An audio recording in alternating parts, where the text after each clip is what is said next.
you have a favorite Lincoln Alexander memory? I do, actually. Shortly after he became Lieutenant Governor, he toured my school, Sir John MacDonald, back in the mid-'80s. And I was fortunate enough to be in the school band at the time, and I helped play the Vice Regal Salute for his entrance and his exit. It was a very proud moment for me.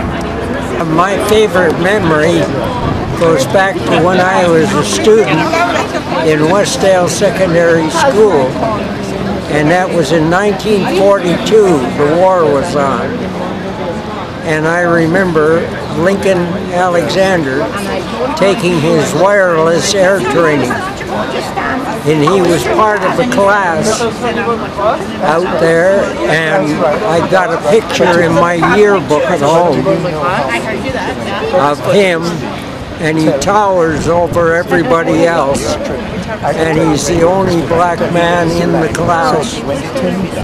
And so that's one of my memories I have of Lincoln.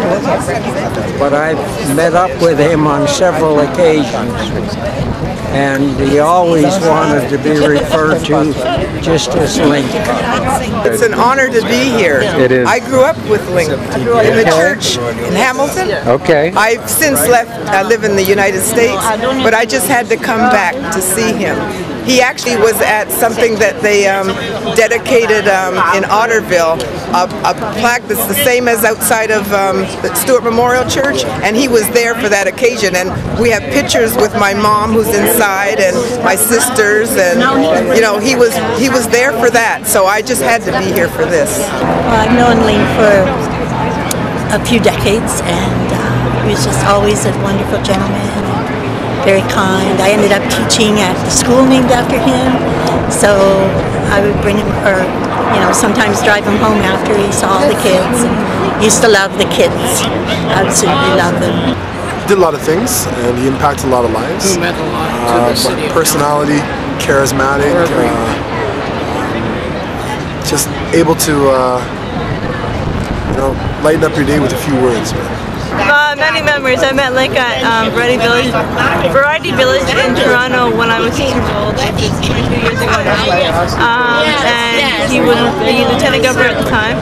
So he was there and encouraged athletes who were there participating in the games, and gave them, opened the games first of all, and then gave them their medals at the end of the day, and congratulated all who were there. And just, he's a very supportive man of the community, in his own community and abroad, and just a very well-rounded, appreciative man. I just wanted to say one more thing. Of course. My mother and I, in my youth, when I was like 16, Hamilton had a written agreement not to hire Afro-Canadians, and he broke it. And my mother and I were the first 2 people to work in a store as sales clerks, because everybody else had to work in the bathroom and the theaters, okay? So he broke that agreement. Isn't that amazing?